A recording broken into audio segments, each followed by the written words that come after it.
Welcome back, beautiful people. Today's story is equal parts drama and devotion, and trust us, you'll be hooked from the very first line. Asterisk.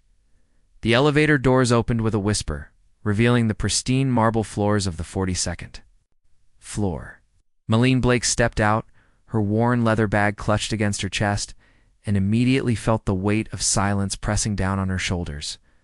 The air smelled of expensive cologne and fear. Carter Industries occupied the entire floor, its glass walls offering a breathtaking view of downtown Chicago. But what struck Meline most was how empty it felt, despite the dozens of employees moving through the space like ghosts, their voices never rising above a whisper. She approached the reception desk, where a woman with silver hair and perfect posture looked up from her screen. "You must be the new assistant," the woman said, her smile polite but cold. "I'm Patricia. Mr. Carter is expecting you." Meline nodded, smoothing her navy blouse. She'd bought it yesterday with money she couldn't afford to spend, but first impressions mattered, especially when you were about to work for the most feared CEO in the city. Patricia led her through a maze of cubicles where employees kept their eyes fixed on their monitors. No one looked up. No one spoke. The only sounds were the soft clicking of keyboards and the hum of air conditioning. "A few rules," Patricia said as they walked. "Mr. Carter doesn't like interruptions. He doesn't like small talk. And under no circumstances should you touch him. Not a handshake, not an accidental brush, nothing." Meline's steps faltered. "Touch him. He has a condition. Physical contact causes him severe discomfort. His last 3 assistants learned that the hard way." Patricia stopped before massive oak doors. "One more thing. He goes through assistants. Quickly. Don't take it personally when it ends." The doors opened to reveal an office that felt more like a temple than a workplace. Floor 2 ceiling windows dominated one wall, letting in streams of golden morning light. Behind an enormous desk sat Graham Carter himself. He was younger than she'd expected, maybe 5, with dark hair that caught the light and sharp features that belonged in a museum. But his eyes were the color of storm clouds, and they held no warmth at all. He didn't look up from his computer as she entered. "Coffee," he said, his voice cutting through the silence like a blade. "Black. No sugar." "The machine is in the corner." Meline set her bag down and moved to the coffee station. Her hand shook slightly as she filled the cup. She'd worked for demanding bosses before, but something about Graham Carter made her skin prickle with nervous energy. She carried the steaming cup to his desk, careful not to spill. As she set it down, he finally looked up, and the intensity of his gaze made her breath catch. For a moment, neither of them moved. "Your name," he said. "Meline Blake." "Previous experience?" 3 years at Morrison and Associates. 2 years at... Why did you leave Morrison? The question hit like a slap. She could tell him about her mother's medical bills, about working 3 jobs to make ends meet, about the way Mr. Morrison's hands lingered too long during meetings. Instead, she chose the safe answer. Better opportunities. Something flickered in his eyes. Suspicion, maybe, or interest. "I don't tolerate incompetence, Miss Blake. I don't tolerate excuses, and I certainly don't tolerate emotional outbursts. Can you handle that?" Heat flashed through her chest. She'd dealt with condescending men her entire life, but something about his tone made her forget to be careful. "I don't make excuses, Mr. Carter. I solve problems. And the only emotional outburst you'll see from me is satisfaction when I exceed your expectations." The silence stretched between them like a taut wire. She'd overstepped. She knew it the moment the words left her mouth. Her last boss had fired her for less, but Graham Carter's expression didn't change. If anything, the corner of his mouth might have twitched upward. "We'll see," he said, returning to his screen. "Your desk is outside. I have a board meeting in an hour. I'll need the quarterly reports organized by division, not chronologically. The Peterson contract needs revision. I'm scheduled lunch with Senator Hayes for next week. Anything else?" "Stay out of my way." Meline turned to leave, her cheeks burning with humiliation and anger. She'd made it 3 steps toward the door when she heard him speak again, so quietly she almost missed it. "Miss Blake." She turned back. For the first time since she'd entered the room, Graham Carter was looking directly at her, looking as if trying to solve a puzzle he couldn't quite figure out. Welcome to Carter Industries. As the doors closed behind her, Meline pressed her back against the cool wood and let out a shaky breath. She'd expected intimidation. She'd expected coldness. What she hadn't expected was the way her heart had hammered when their eyes met, or the strange feeling that beneath his icy exterior, Graham Carter was drowning. And somehow, impossibly, she wanted to throw him a lifeline. 3 weeks passed in a blur of perfectly organized chaos. Meline learned to anticipate Graham's needs before he voiced them. She memorized his schedule, his preferences, even the subtle shift in his breathing that meant he was about to lose patience with whatever conference call was testing his limits.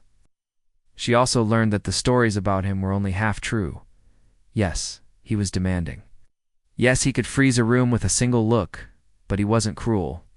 When she'd accidentally ordered the wrong lunch for a client meeting, he'd simply eaten the sandwich himself without comment.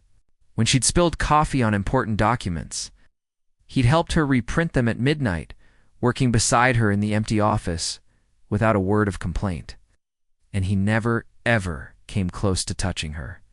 Meline watched him navigate the world, like a man made of glass, careful and deliberate in every movement. In meetings, he positioned himself at the head of tables, away from reaching hands. He never shook hands with clients, instead offering a slight nod that somehow conveyed more authority than any handshake could. She found herself studying him, when she thought he wasn't looking, trying to understand the careful architecture of his isolation. What had happened to make human contact unbearable? What kind of loneliness lived in a man who couldn't bear to be touched? The questions consumed her more than they should have. It was a Thursday evening when everything changed. The office had emptied hours ago, but Graham remained at his desk, bathed in the blue glow of his computer screen. Aline had finished her work, but something kept her from leaving. "You don't have to stay," he said, without looking up.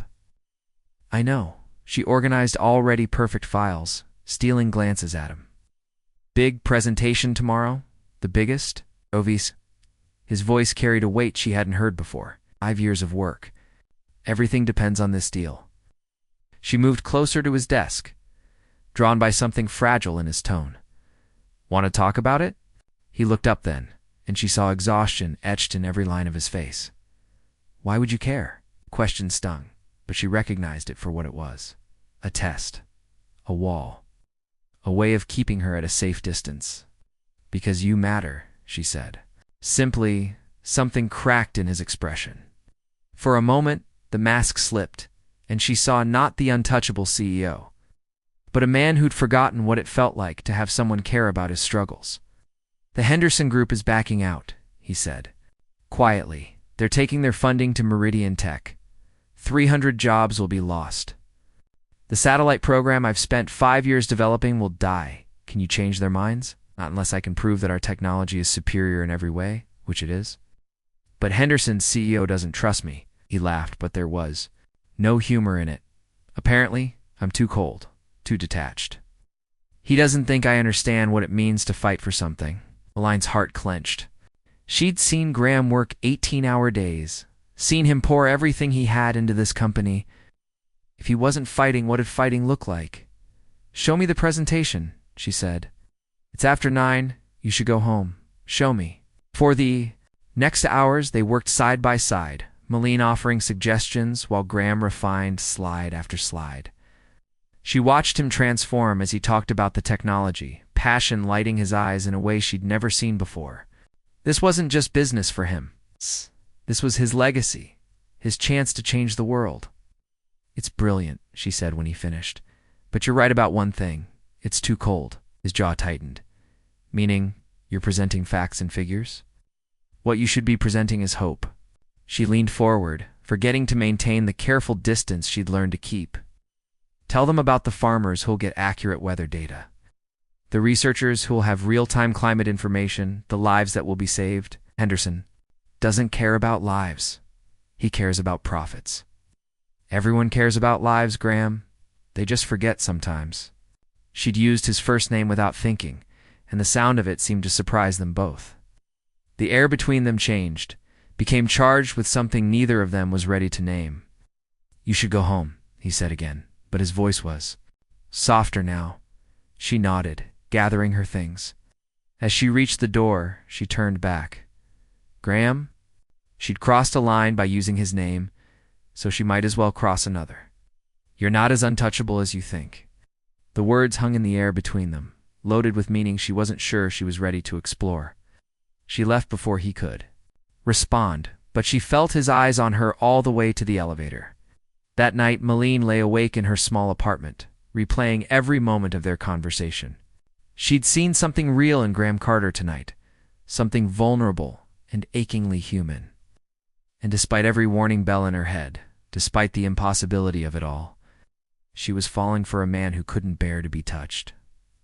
The next morning, she arrived early to find Graham already at his desk, wearing a perfectly pressed suit and his usual mask of indifference.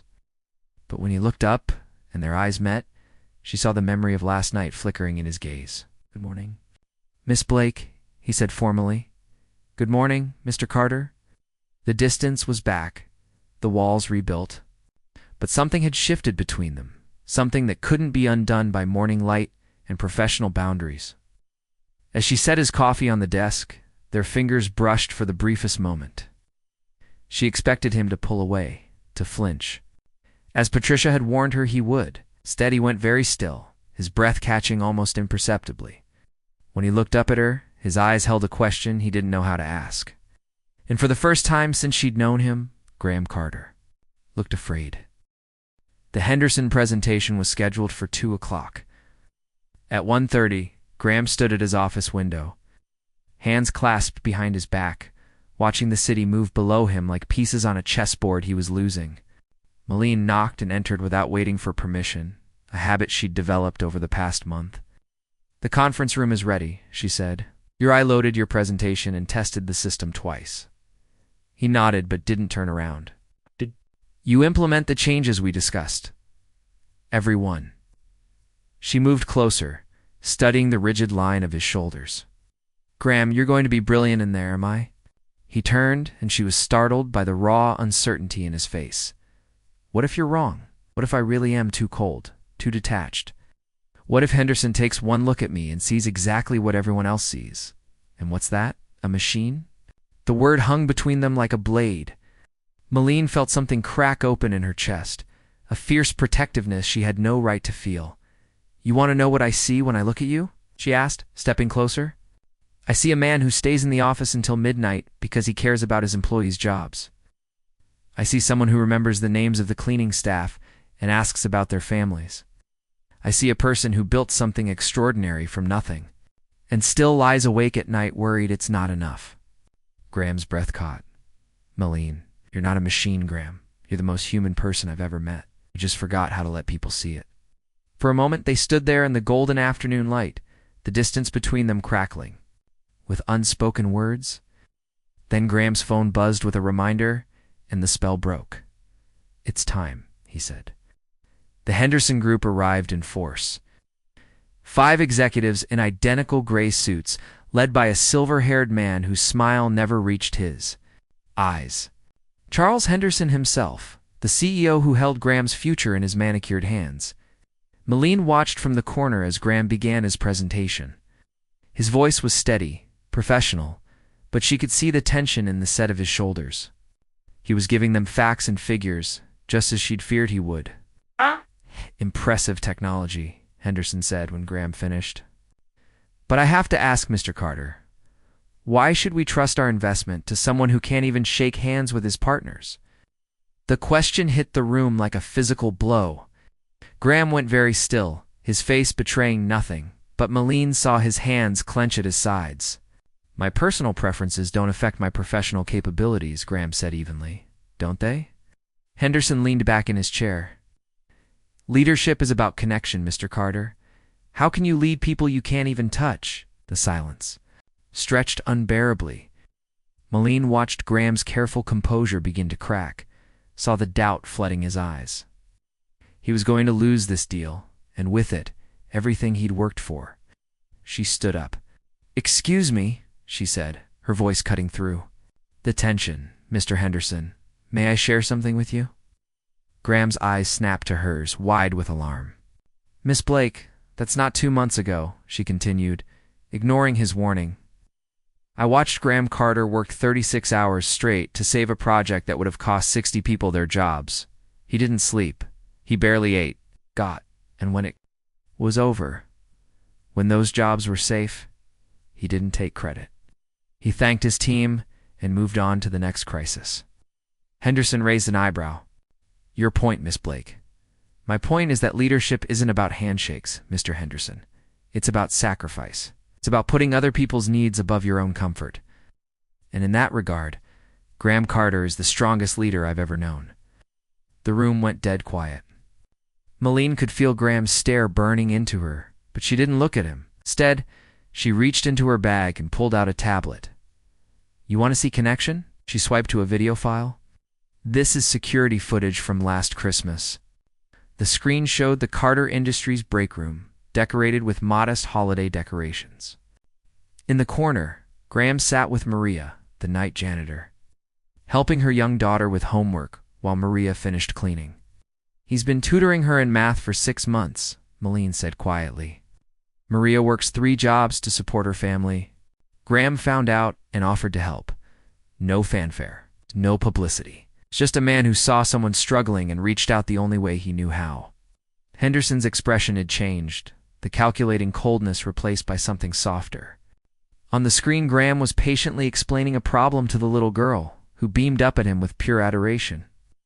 You think he can't connect with people because he doesn't shake hands? Meline asked. Look at that child's face and tell. Me connection requires physical touch. She closed the tablet and sat down, her heart hammering against her ribs. She'd crossed every professional line, risked everything on a gamble that might have just destroyed Graham's chances. Henderson was quiet for a long moment, studying Graham with new interest. Tell me about the satellite program, he said finally. Not the technical specifications. Tell me why it matters. Graham did. He talked about farmers in drought-stricken regions who needed accurate weather data, about researchers tracking climate change, about the lives that could be saved with better information. His voice grew stronger with each word, passion replacing the careful distance he'd maintained. Nice. When he finished, Henderson smiled. For the first time since arriving, I'll have our lawyers draw up the contracts, he said, standing. Welcome to the Henderson Group, Mr. Carter. As the executives filed out, Henderson paused at the door.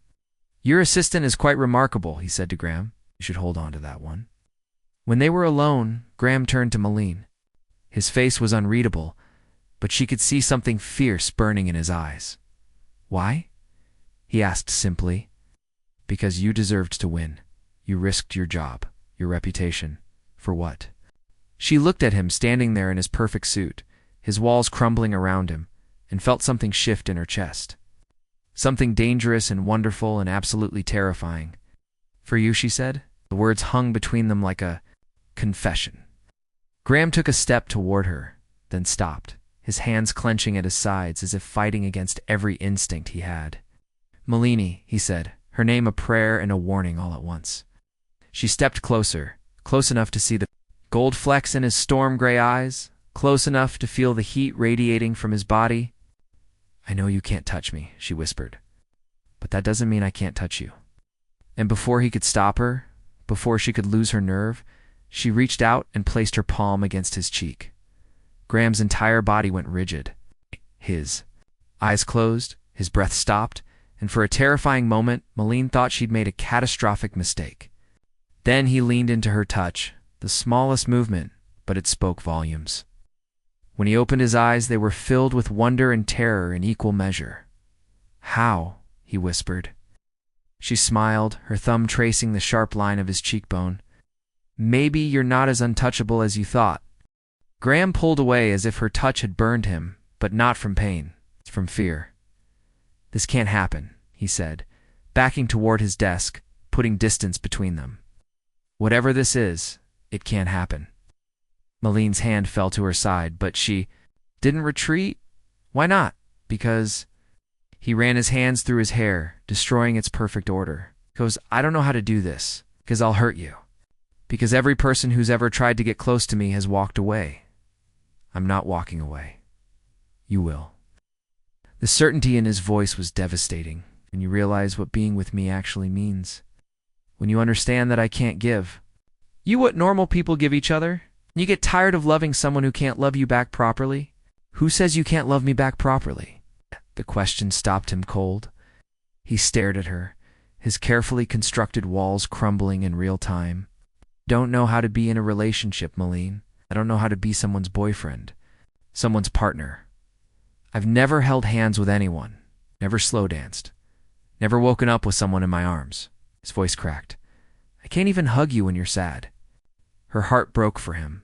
For the loneliness he'd carried for so long he'd forgotten it wasn't normal. So we'll figure it out together, she said simply. It's not that simple. Why not? 'Cause I'm scared. The words exploded out of him, raw and desperate. Because for the first time in my life, I want something I can't control or predict or manage. Because you make me feel things I don't understand, and I don't know what to do with that. Meline moved closer, slowly, the way you'd approach a wounded animal. What do you want, Graham? Right now, in this moment. What do you want? He looked at her with such longing it took her breath away. I want to kiss you, he whispered. I want to hold you. I want to fall asleep next to you and wake up knowing you're still there. I want all the things I can't have. Who says you can't have them? Before he could answer, her phone rang. The shrill sound cut through the tension like a knife. Shh. Glanced at the screen, and her blood went cold. I have to take this, she said, answering. Hello? Is this Meline Blake? The voice was professional, clinical. Yes, this is Dr. Morrison from Chicago General.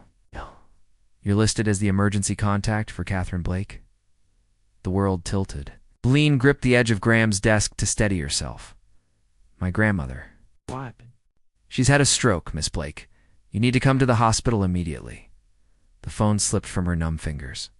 Graham caught it before it hit the floor, ending the call. Meline. His voice seemed to come from very far away.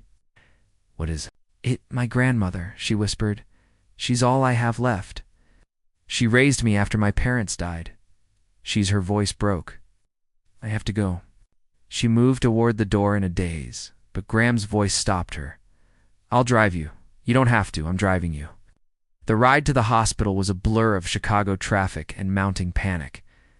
Graham navigated the streets with quiet efficiency, while Meline sat rigid in the passenger seat, her hands twisted in her lap. She's going to be okay, he said quietly. You don't know that? No, he admitted. But she raised you. She made you who you are. That kind of strength doesn't give up easily.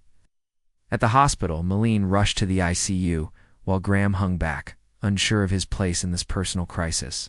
But when she saw her grandmother lying small and pale among the tubes and monitors, her composure finally shattered. The sobs came in waves, violent and overwhelming. She stood at the foot of the bed, her entire body shaking with grief and fear, and exhaustion. Then she felt warmth at her back. Graham had moved behind her, not touching but close enough that she could feel his presence like an anchor in the storm. I can't lose her, she whispered. You won't. She's all I have. No, he said quietly. She's not. The words hung between them, a promise neither of them was ready to examine too closely. Hours passed. Doctors came and went with updates. That revealed nothing. The stroke was serious, but not fatal. Catherine Blake was stable, but unconscious. There was nothing to do but wait. Graham never left. He brought her coffee she couldn't drink and food she couldn't eat. He sat beside her in uncomfortable plastic chairs and didn't complain when she needed to pace the halls at 2 a.m. And slowly, carefully, he began to touch her. A hand on her shoulder when she started to crumble, fingers brushing hers when he handed her tissues, his palm warm against her back when exhaustion made her sway. His touch was deliberate, purposeful, as if he was learning a new language, one word at a time. Why are you doing this? She asked, during one of their midnight vigils. Doing what? Staying, touching me. Being here when you could be anywhere else. He was quiet for so long she thought he wouldn't answer. When he finally spoke, his voice was barely above a whisper. Because you were right. I'm not as untouchable as I thought. He looked at her, his eyes vulnerable in the harsh hospital lighting. Because somewhere along the way, you became worth the risk. 3 days later, Catherine. Blake opened her eyes. The recovery would be long, the doctors said. There might be complications. But she was alive, and she was fighting. You must be Graham, she said, when Meline introduced him, her voice weak but her eyes sharp. My granddaughter talks about you constantly, Grandma Meline warned, embarrassed. What? It's true. She lights up when she says your name. Graham looked at Meline, something shifting in his expression. Does she? Every time, Catherine confirmed with a satisfied smile. That evening, as they left the hospital together, Graham caught Meline's hand. She looked down at their intertwined fingers, amazed by how natural it felt. I want to try, he said suddenly. Try what? Us? I don't know how to do it, and I'll probably mess it up spectacularly, but I want to try. She stopped walking, turning to face him fully. Are you sure? I've never been sure of anything in my life, he admitted. I'm sure of you. I'm sure that whatever this is, it's worth fighting for. The kiss, when it came, was gentle and tentative and perfect. Graham's hands cupped her face like she was made of something precious, and when they broke apart, his eyes were bright with wonder. How do you feel? She asked, searching his face for any sign of discomfort. Like I've been holding my breath my entire life, he said, and I can finally breathe. But even as joy flooded through her, Meline couldn't shake the feeling that this was only the beginning. That the real test wasn't whether Graham could touch her, but whether he could trust her enough to let her see all the broken pieces he'd spent years hiding, and whether those pieces could ever truly heal. 6 months later, Meline woke up in Graham's penthouse apartment to the sound of rain against floor-to-ceiling windows. She'd been staying over more often lately, drawn by the quiet intimacy of morning coffee and shared silence, the way Graham's face softened when he thought she wasn't looking. But this morning was different. The bed beside her was cold, and when she found him in the living room, he was standing at the window with his back to her, tension radiating from every line of his body. Graham, he didn't turn around. There's something I need to tell you. The words sent ice through her veins. In 6 months together, they'd navigated the delicate architecture of his condition with patience and creativity. They'd learned to communicate through glances and careful touches. They'd built something beautiful and fragile and real. But she'd always known this moment might come. The moment when the weight of loving someone like Graham became too much for him to bear. Okay, she said carefully. The condition, he said, still not turning around. The reason I can't be touched? I lied about not knowing what caused it. Her breath caught. What do you mean? Finally, he turned, and the anguish in his face made her heart clench. I was 8 years old, he said quietly. My father he had a temper. When he drank, which was often, he'd find reasons to be angry. Usually at me. Meline sank onto the couch, understanding flooding through her. One night he came home furious about something at work. My mother tried to intervene, and Graham's voice cracked. He pushed her down the stairs. She broke her neck. Graham. I tried to help her, was holding her hand when she died, begging her to wake up. The paramedics had to pry my fingers away from hers. He was staring at his hands now, lost in the memory. After that, every time someone touched me, I felt her hand going cold. I felt her slipping away. My body learned to reject touch because touch meant loss. Tears were streaming down Meline's face, but she didn't move. She sensed he needed to. Finish this. I spent years in therapy. The condition improved somewhat, but it never went away completely. Until you. He looked at her then, his eyes raw with vulnerability. You're the first person whose touch doesn't hurt. First person. Who makes me feel safe instead of afraid. Why didn't you tell me before? Because I was terrified you'd see me differently. That you'd realize you were in love with someone fundamentally broken.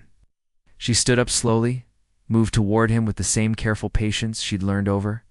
The past 6 months? You want to know what I see when I look at you? She asked, echoing words she'd spoken once before in his office. He nodded, not trusting his voice. I see a boy who survived something unimaginable.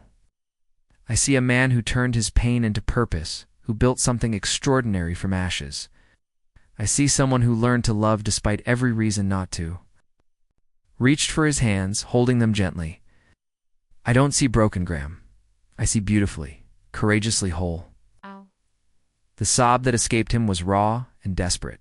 She pulled him into her arms, and for the first time since she'd known him, Graham Carter let himself break apart completely. They held each other as the storm raged outside, and Meline felt something settle into place between them. Not just love, but understanding. Not just passion, but peace. I love you, he whispered into her hair. I love you so much it terrifies me. I love you too, she whispered back. All of you. Even the broken parts, especially the broken parts. When they broke apart, Graham's eyes were bright with tears and something else, something that looked like hope. I want to do something, he said suddenly. What? I want to dance with you. Meline's breath caught. Graham, you don't have to, I want to. He moved to his phone, selected a song. Soft jazz filled the room, mixing with the sound of rain. I've wanted to dance with you since that first day you walked into my office. He held out his hand, and she took it without hesitation. Moved together slowly, carefully, learning each other's rhythm. Graham's arms came around her waist, and she felt the last of his walls crumble. This is nice, she murmured against his chest. Better than nice. His voice was rough with emotion. This is everything I never thought I could have. They swayed together in the gray morning light, and Meline thought about the journey that had brought them here. About a woman desperate for work and a man desperate for connection. About the moment when two broken people found each other and discovered they fit together perfectly. Marry me, Graham said suddenly. She pulled back to look at him, startled. What? Marry me, he repeated, his eyes intense and certain. I know it's crazy. I know we haven't talked about it. But I can't imagine my life without you in it. I don't want to imagine it. Graham, I know I'm not easy to love. I know I come with complications and baggage and a condition that makes normal relationship things impossible. But I will spend every day of my life making sure you know how grateful I am that you chose me anyway. Tears blurred her vision as she looked at this man who'd learned to love despite every reason not to, who'd chosen trust over fear, connection over safety. Yes, she whispered. Yes, yes, I'll marry you. Yes to all of it. Yes to building something beautiful together. Yes to proving that love doesn't require perfection, just presence. He kissed her then, deep and desperate and full of promise. When they broke apart, they were both laughing and crying at the same time. I have one condition, Meline said, trying to look serious. Graham's face went carefully blank. What? Your grandmother has to approve of me first. He blinked, then threw back his head and laughed. The sound bright and joyful and completely unguarded. Deal, he said, spinning her around the living room as jazz played and rain fell, and two people who'd learned that love was worth every risk held each other like they'd never let go. Because sometimes the most untouchable people just need someone brave enough to reach through the darkness and remind them what warmth feels like. 1 year later, Meline stood in the same hospital where she'd almost lost her grandmother, but this time, the halls were filled with laughter instead of fear.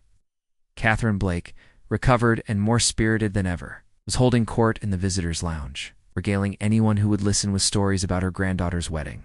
Plans. She's marrying that Carter boy, Catherine announced to a nurse who was trying to check her blood pressure. It's the one who owns half of Chicago. But more importantly, he makes her laugh.